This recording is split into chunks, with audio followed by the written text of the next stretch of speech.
Please. Mr. Vining, Mr. Russ. Oh, is it going to be at the same time? Yep. Yes. Oh, okay. Turn to face the audience. Wait 1 second. I'm just going to put this up here in my picture, just so we know, and then. Okay. Am I in your way, Richie? Yeah, I can shoot over the top here. And then when I say aye, then you guys say your names and then your council positions, okay? Doing it together? Yep, we're doing it all together. Okay, raise your right hand. Okay, I Chase Vining. Ross Hall. do solemnly swear or affirm that I am a citizen of the United States and the state of Washington, that I am legally qualified to assume the office of City of Deer Park. Do solemnly swear or affirm that I am a citizen of the United States and state of Washington, And that I am legally qualified to assume the office of City of Deer Park, Council position number 6. council Yeah. position number 7. Okay, that I will support the Constitution and laws of the United States of America and the Constitution and laws of the state of Washington, and that I will faithfully and impartially discharge the duties of this office to the best of my ability. That I will support the Constitution and laws of the United States of America and the Constitution and laws of the state of Washington, and that I will faithfully and impartially discharge the duties of this office to the best of my ability.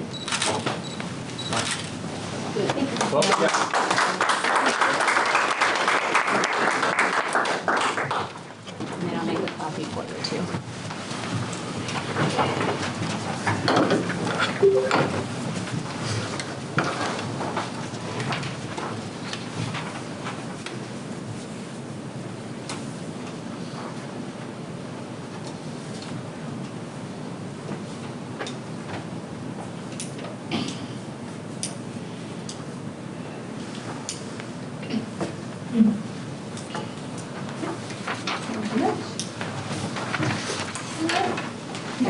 Good to go? Okay. Yep.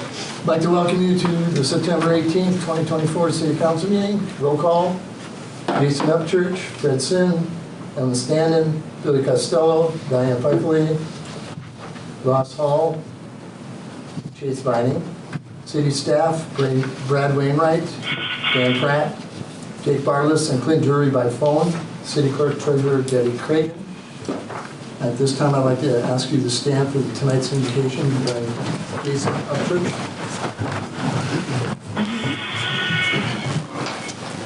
Yeah, join me in prayer.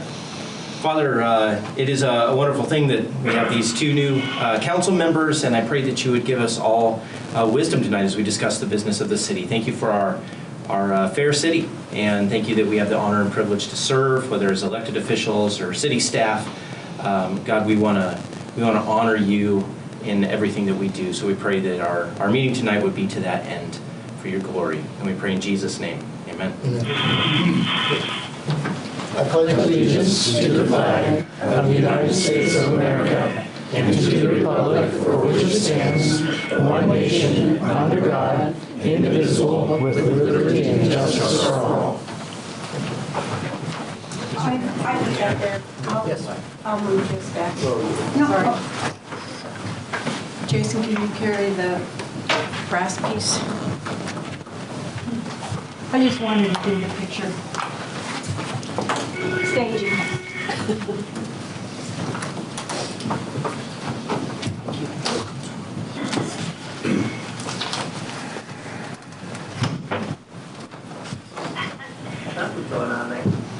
Okay, you guys need to mute your phone.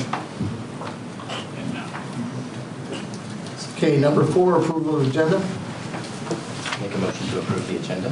Second. I think we have a motion and a second. All in favor? Aye. Motion carried. Approval of September 4th, 2024, regular council meeting minutes. I'll make a motion to approve. Second. Motion and a second. All in favor? Aye. Motion approved. Item 6, interest of citizens, oral communications, requests and comments from the audience on unrelated agenda items. Mr. Jim Schultz, you are up first, so Vicky's first. Or Vicky, okay, Vicky. I guess he wants to make his comment afterwards. This is an email that my son sent to me. He was a former council member. And anyway, I'm going to read you the email that he sent.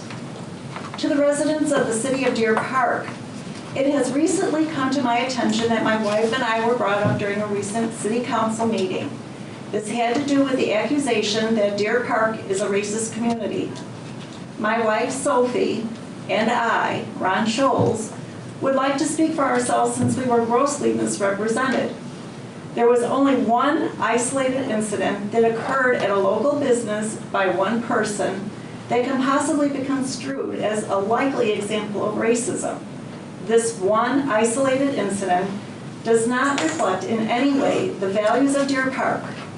My wife has never once been mistreated by the mayor or by any member of the city council, including both past and sitting council members and mayors. She has always been treated with the greatest respect by the mayor of Deer Park, every council member, both present and past, and by the employees of the city of Deer Park.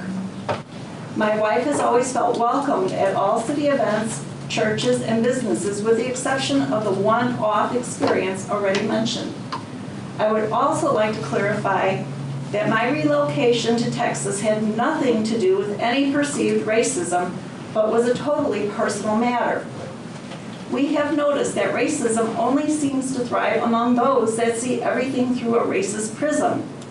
When an individual identifies solely by their race, regardless of race or ethnic origin, every small instance that can possibly be perceived as a slight is relegated to a form of racism, even up to so-called microaggressions. Deer Park is a rapidly growing community. The rapid growth is an outward sign that the community is welcoming to people regardless of race or ethnic origin. People are discovering that Deer Park is a community that offers their families opportunities such as good schools, safe streets, and a growing array of small businesses and community-wide events such as Settlers Day, Winterfest, and Pumpkin Lane, among others. I recently visited Deer Park for a few days last month. I was amazed and greatly impressed with how the community is doing. This has a lot to do with the united vision that Mayor Verzel, the current City Council, and the Chamber of Commerce, among others, share. Communities cannot prosper as Deer Park has if they are bogged down with backwards ideologies such as racism. In 2020, we saw riots break out due to so-called social justice warriors taking to the streets, destroying their very own communities, and all in the name of stamping out racism. Sadly, in many cases, destroying minority-owned small businesses. The only way to truly root out racism is to look at ourselves.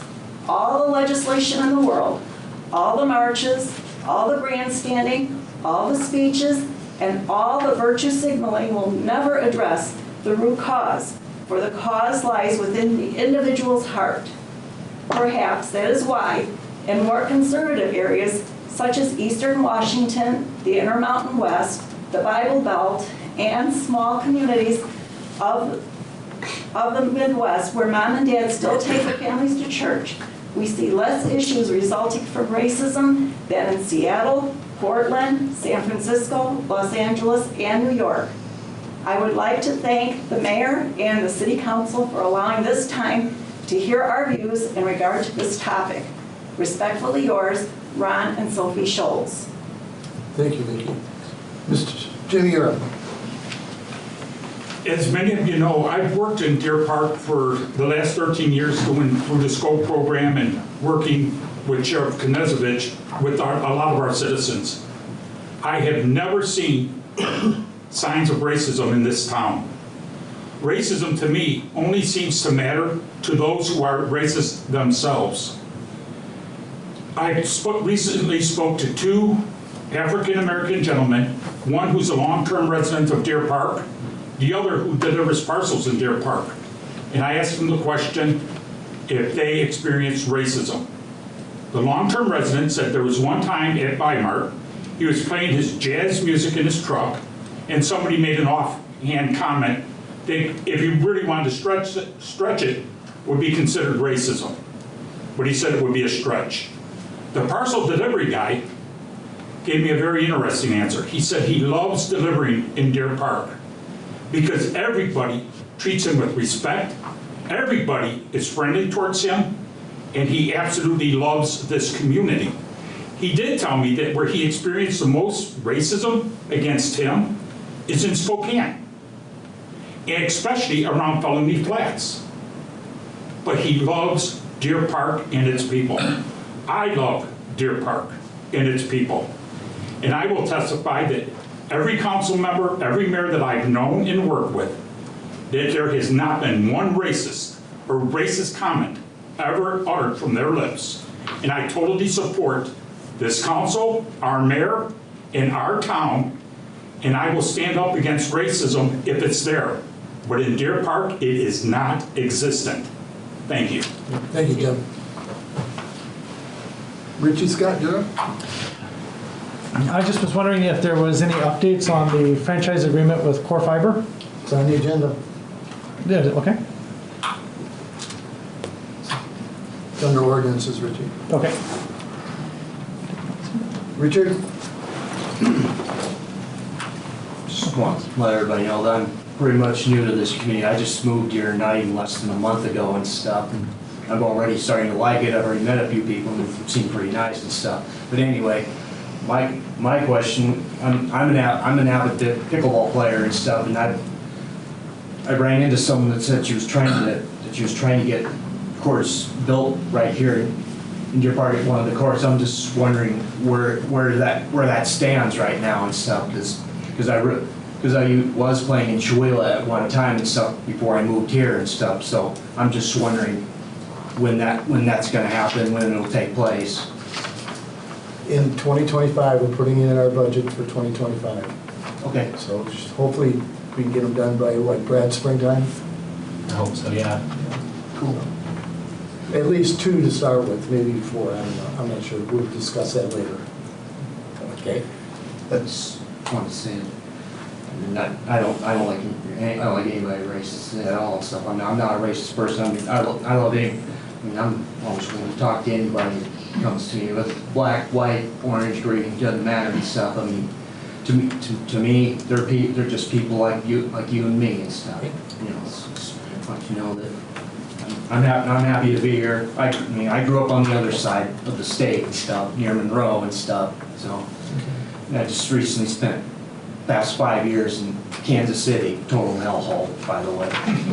I'd recommend not moving there because their neighborhoods are sorry.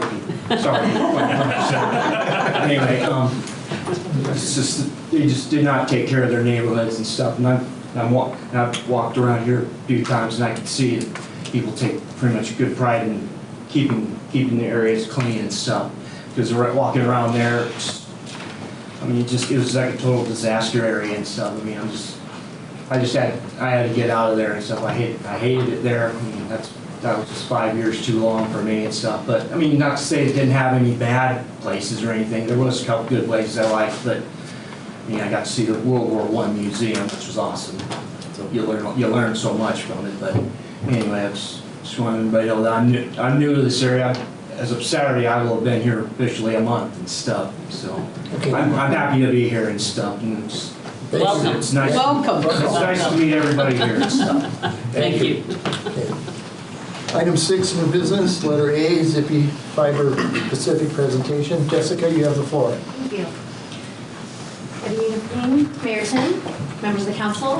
For the record, my name is Jessica Epley. I'm the Vice President of Regulatory and External Affairs for Ziply Fiber. Ziply Fiber is a telecommunications service provider as defined at RCW 80.36. At RCW 80.36.040, telecommunications service providers are authorized to occupy the public right-of-way. Ziply Fiber's network serves approximately 40% of Washingtonians as a telephone company, just as CenturyLink serves this community today. So why am I here? In 2020, we began rapidly investing to upgrade our copper network to fiber optics. We built more than 1,900 route miles to add fiber, resiliency, and redundancy to our network. And as a result of these investments, Ziply Fiber was positioned to expand our network beyond our existing telephone company service territory beginning in 2023. We're currently working to expand services in the neighboring communities of Colville, Liberty Lake, Spokane, and Spokane Valley. We would like to continue our expansion, adding Deer Park to the growing list of cities with access to Ziply Fiber's carrier-grade network. RCW 3599-010 authorizes cities to require a master permit or right-of-way franchise agreement. Deer Park Municipal Code 12.10.030 codifies this obligation. At the request of Mayor Tim, I'm here tonight to request a master permit or franchise agreement so that Ziply Fiber can expand our fiber network to the residents and businesses of Deer Park. Coincidentally, I see Core Fiber's franchise agreement is in the packet tonight, and I will tell you, we would sign that tonight. I would have no further negotiations and no further requests for changes of the existing agreement you have with another provider. Our proposal is to construct fiber to more than 1,300 locations without access to fiber optics today. You may be asking why we wouldn't construct to all of the more than 2,000 locations within the city limits. The answer is simple. You have more than 250 multi-family dwelling units, 499 private homeowners associations, and a mobile home park. All of these require a specific right of entry for us to construct our network to extend to those locations. We will start seeking that right of entry when we begin construction. Locations served by fiber tonight will not be constructed. 2 fiber lines serving the same location provides no benefit to the community. There's no additional resiliency, there's no additional redundancy. You're simply splitting the capital investment supporting either network by having more than one running to the same location. Now that said, as a telecommunications service provider, our network is open to others to resell on. We openly have more than 180 different companies in Washington that resell on our network today. In Deer Park, we would make that same offer available, and we would look to resell on existing networks as we have in other locations around the state. Our project is divided into 12 blocks. Just over 40% of the construction in this area is aerial placement, meaning we would be placing fiber on existing utility poles. You notice today your utility poles are backyard feed. It's actually an even faster way for us to go because we're not moving as much traffic out of the way as we're placing. In each one of these blocks, there would be a single pedestal at ground level where fiber services would be connected back to the internet. These locations require the permission of the individual utility pole owners, a process that could take approximately 120 days. In the remaining portion of the construction area, we are proposing to use shallow trenching, a technique known as soft surface placement. This placement occurs in the public utility easement of private property and allows Ziply Fiber to place facilities avoiding other utilities like water, sewer, and power. The only directional boring that would be required is for driveway crossings and road crossings, and anything that's unusual within that public utility easement, like a rock wall that we would need to navigate around. We anticipate directional boring in this entire construction project to be very minimal. This project will take less than 6 months to complete from start to finish, with the widespread construction taking less than half of that time. At the conclusion of this project, Ziply Fiber will have invested more than $2 million in infrastructure that can be easily upgraded as capacity demands increase, all without additional construction. Our network will operate using a fraction of the power of the copper-based network serving the community today, and with a level of resiliency never before experienced in your community. Our service offerings begin at $20 per month for 100 by 100 service, with no data caps, contracts, or credit checks being required. For qualified residents, Ziply Fiber offers the federal lifeline subsidy of $9.25 per month. Our investment will increase property values by 3%, allow your students to gain access to data-rich resources to supplement their learning, enable your citizens to participate in the growing telehealth marketplace, and create a community where remote work can thrive. The only cost to the city is a master permit or franchise agreement. So I'm asking for that tonight. And with that, I'd be happy to take any questions of council. Go ahead, Jason. So just, you were talking really fast. Sorry. Right. So early in your presentation, you mentioned redundancy. Mm-hmm. So are you gonna partner with Core Fiber? Or are you running your own lines? Well, and let's then talk. you can sublet people off of your lines? So let's talk about Core Fiber. Yeah. Their fiber is in Newport and Spokane. They're going to have a long bill to get here. I have fiber service here today, right at the outskirts of town. So Core Fiber might actually want to purchase some capacity from me. So you might actually work together now. We would likely be here faster. The map that you have in front of you is a picture of the resiliency, the 1,900 route miles I referenced.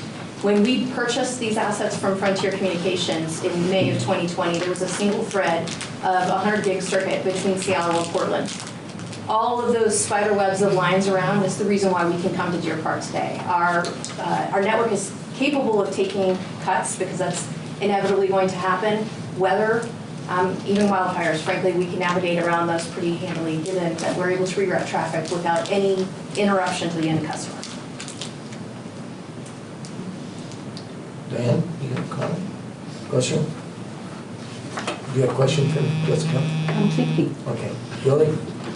You said, so were you guys partnered with Patera? We own Patera. You own That is, Patera, yeah, okay. Ziply So that's because I know Wireless. there are certain neighborhoods that have Patera in them. As fixed wireless, Right, yes, yeah. okay. Today you have a number of fixed wireless providers. You have coaxial-based cable, fiber available, or coax available to you through Comcast. And then you have a few other outlying satellite technologies that are serving the area, but you do not have fiber to the premise. So that's a really big game changer. I'm sure you'll recall from your discussion with Jason Moka earlier this year. Fiber to the home really is the ability to get on a video, have no latency, so you're not seeing the spinning ball or glitching while you're having that conversation. If you're downloading or streaming entertainment, you're not going to see that delay in information coming in. Most importantly, frankly, having a lot of our territory being in rural parts of this state, telehealth is a game changer for your community. Being able to get access to some of the more highly specialized modalities that are available only in the Seattle and Portland markets, being able to do telehealth visits right from home, not having to have your folks travel for those, it's an incredible change.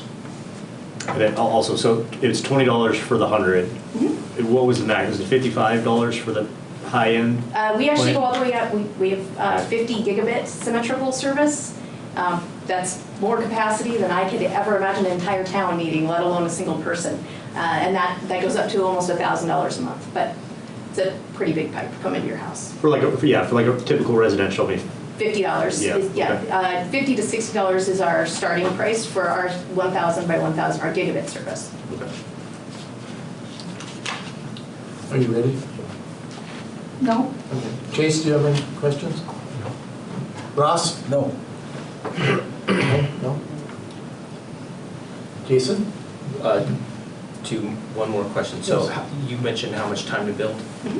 To remind me the It's 6 months for total construction period, but that is from the day that we're putting in permits and beginning our site prep. That end of that 6 months is we're doing final dig cleanup and making sure that the city is completely happy and signed off 100% of the work. The actual construction period would be under 90 days.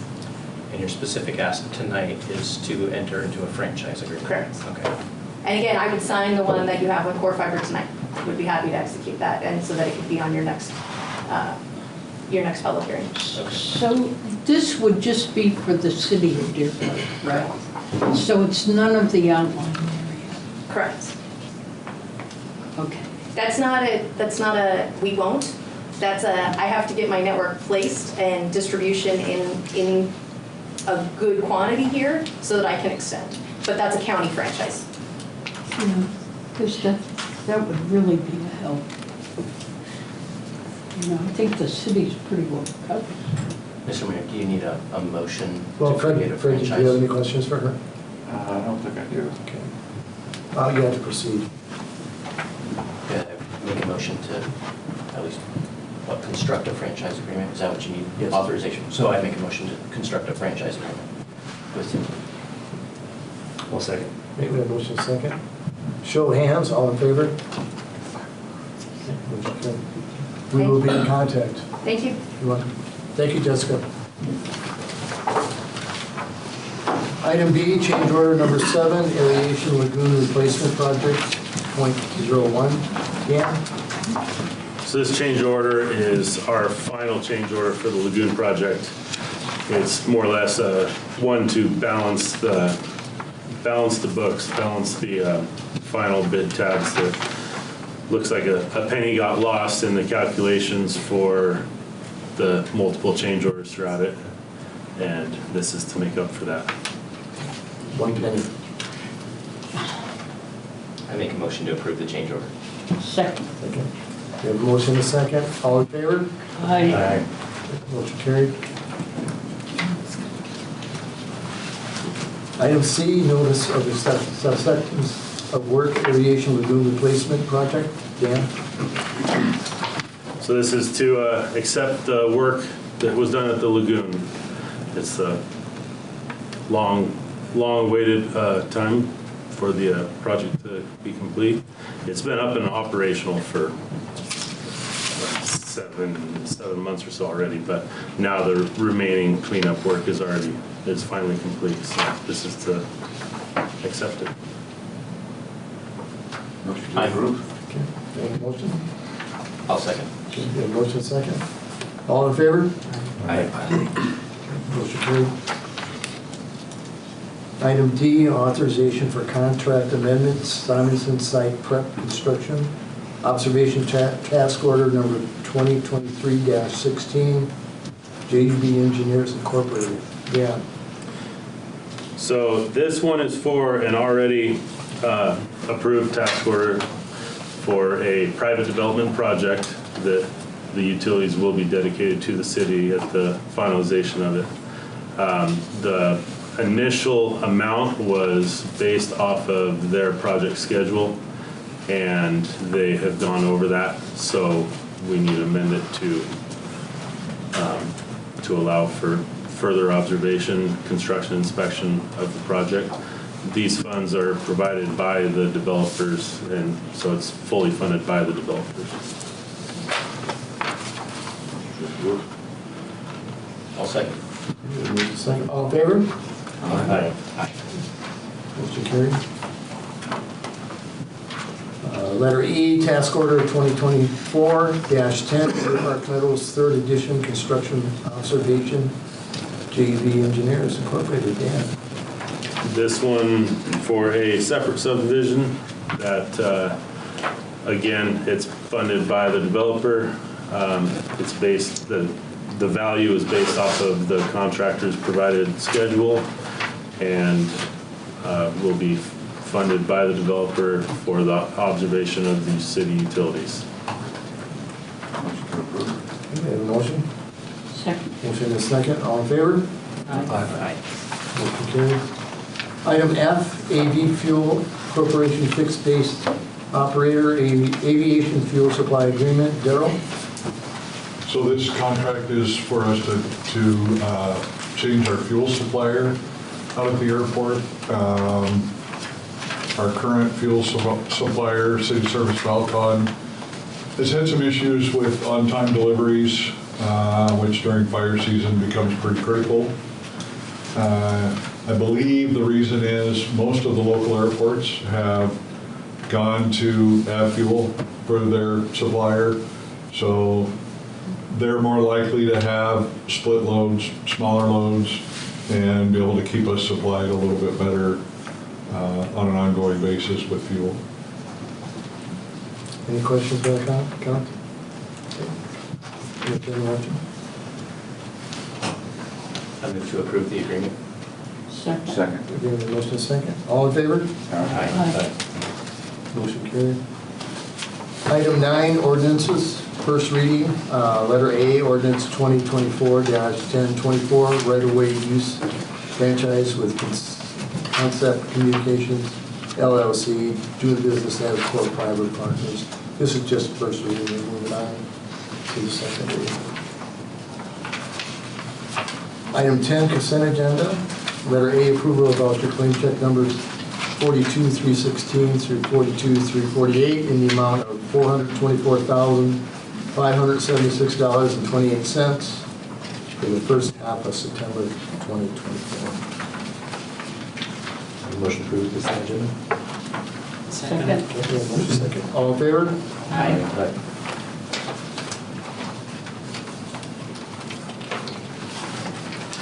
Item 11, council questions, comments, or reports. I have one. Larry Fetter, he is a consultant, and he is an expert in parks. He got $3.2 million for Chihuahua for he's going to come speak the second meeting in October. Okay, just let you know. Yeah, I did talk to Larry on the phone. Jason, you want to start us off? Fred? Nothing? Oh, I talked with, Jason and I got together last week, and in charge of the parks, we're trying to get the public more involved. So I have a motion to send out flyers to all Deer Park residents with Deer Park address. And in that flyer, we have a map of all the parks, and then request input from the recipients that what accommodations would they want. And then we could put in there what we're talking about, maybe with the pickleball court over at the complex center. And then we'll mention the skate park, what we're looking to move that. And then what we're trying to do, we get that flyer out and then cross-reference in that flyer, GoGov, the new site we got set up. That'll help stimulate interest in that and knowledge that we've got one going. And then in the go.gov, we can advertise it too, that we'll look for a flyer to come in the mail. And then you can put me down to the POC with my website. Any inferences they might have, any questions, they can contact me. But I think we need to start bases of the city park and then make our plans from there. So my motion would be to send this out to all residents. You don't need, we can do that. You can just do it. Just do it. You read it up. Okay. So you have not a flyer per se, but more of a questionnaire? It'll be a questionnaire flyer. Okay. And can that be included with the city bill instead of mailed separately? Well, you're looking at $1,600 for direct mail. Yep, this way I'll get to everybody. The trouble with direct mail, because I thought of that first, but the trouble with that though is not everybody gets, all 10 don't get it. So if we send it out, it's a little money, but we'll get everybody to attention that way. And that'll be the city limits will be all outlying areas which service Deer Park services. Jason? Does the GoGov app allow for some sort of a survey? Yeah, you can put surveys, you can put digital images, PDFs, stuff like that too. Do you know how many people have downloaded the app? 549 as of this morning. So first month, I think that's pretty good numbers, in my opinion. Yeah, so 549 plus we have over 50, because you can sign up for just email notifications if you don't want to download the app. Then we have another 50 that have set up just for that, just for email notifications. We can talk about this. Okay. A good way to get out to everybody. Which way we want to do it. Yeah. Okay. You're up, young lady. I have nothing. Billy? Nope. Ann? No. Jace? Nope. Ross? No, sir. Okay, this will be a short meeting. Okay, item 12, report of departments. Brad, we'll start with you first, please. We have got started on the picnic shelter over at Perrin Steel. Cement's gonna get poured Friday. All the rebar and dig out and everything was done. Then we have to let it sit, I think Sin said 7 days before we can start erecting it. So, and then we'll get going on that right away. Pavement preservation, we just had a meeting with Shamrock Paving today to give us the full schedule. They're gonna get started on Monday. We're doing Mission Avenue, Evergreen Street from D to Weber, and Pease from Country Club to Hellstrom. And they are planning on have it paved, they're gonna get started Monday and be done by October 4th. Wow. So it's like a super fat, they're gonna come in and get everything lined up. So as long as we don't have a breakdown or something bad happen, Chuck felt real confident that they're gonna get going with that, so. Dan, you up? Just been working through a bunch of short plats, long plats being submitted to the city. Reviews, active construction drawings for projects that you've seen around town. Just keeps on building, so. Daryl? Well, with the reversal of the FAA's decision to now fund the taxi lane, we're working to get the water line in yet this year. We've got a couple of hangar builders that want to get started and get their hangars built now, even before the taxi lane's in. They have projects that they're working on that they want the hangars for. So we're trying to get that done. Fire season, the planes all went off contract yesterday, so they've all departed. And other than that, we're getting ready for winter. Jake, you there? There you go. Hi, Mayor. Okay, you're up. Okay, thank you. Building is still going strong. Some of the builders are getting ready to move into the next phases of development. On Monday alone, I had 13 final inspections called in, so that was a record for us. But everything's doing good. Yep. So commercial a little slow, but residential taking up for it for sure. So that's all I have. Okay, thank you. Clint, you're up. Clint, Yep. go ahead. So our new storage building down at the treatment lagoon, working on getting heat in there. That's kind of been a group involved project. Brad and his guys helped dig the ditch. We got a Vista involved. A1 heating and cooling on the heating unit, and then next week I got Midland Electric coming out to run the wire. So we'll be glad to get that done before winter. We don't have equipment freezing up and issues with that. With the new treatment lagoon project, the new lagoon has triggered a couple different documents that I'm working on with JUB. One of those is the operation and maintenance manual. That's really going to get updated, and there'll be some new things getting added in there, and then just updating all the different wastewater facilities. The other document is the emergency action plan. That's just for the treatment lagoon. Planning on finishing irrigation, hopefully by the end of September. We'll see. Hopefully our farmer is able to get some laterals open for us. He just finished cutting, so we can get rid of the rest for water. If not, we'll be probably going into October some. We'll see here.